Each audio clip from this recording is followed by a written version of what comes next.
Madsen joins us now. And Damon, I think it's a nice start to the week. That's just my unsolicited opinion.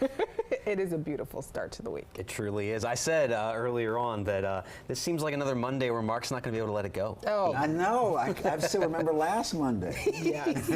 Got outside, sunshine on your face, beautiful West Coast-like weather out there. I know. I wish we would have had it over the weekend, but hey, we got it on a Monday again, folks. There it is, our view. Looking out toward the Washington Monument, a lot of sunshine, and that really did make a difference today. It was one of the factors that helped to bring up these temperatures right here. And again, we're going to likely fall just short of 80 degrees in the district and across most locations west of I-95. But hey, the middle to upper 70s aren't bad by any stretch. And again, we have a few lower 80s like there in Waldorf, but we'll see more of those tomorrow. That's another reason why it's not too big of a deal that we don't quite get there today. The warmth has certainly returned, and it wasn't just the sunshine. Yes, we've had some wind once again. It's been blustery out there, but the wind direction today is dead southwesterly there, 20 to 25 miles per hour, straight out of the southwest, bringing in more of that warmth and really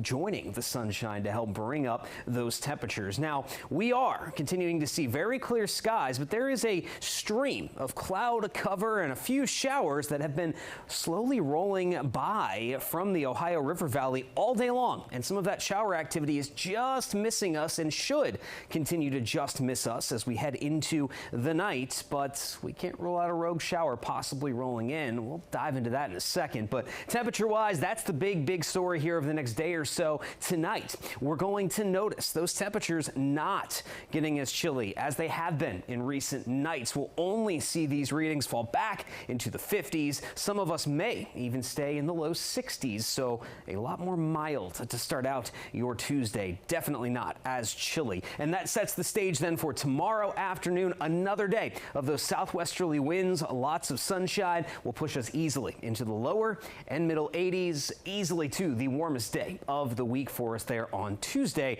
before we start to get some changes as a frontal boundary approaches the region. Now, I mentioned that cloud cover and those showers. There they go, basically directing their path towards central Virginia. Now, we may see a rogue shower clip by, say, Culpeper, Spotsylvania counties to the south, but the rest of us will stay completely dry, not just through the night tonight, but as we head throughout most of the day on Tuesday as well. But here's that frontal boundary I was mentioning. It's going to be a slow mover. It's going to just gradually work in, so we're not going to see any wet weather with those warmer temperatures tomorrow, but come Wednesday, that front finally is close enough that we will begin to see a lot of cloud cover Tuesday night, followed up by a pretty solid wave of rainfall as early as Wednesday morning. Now, it's not going to be a total washout. The rainfall will likely be off and on, but yeah, be ready for a soggier day there on Wednesday, and that's just the start of this more unsettled pattern. This front doesn't go much of anywhere, barely sliding south of us as we head into the day on Thursday, so that means more rainfall,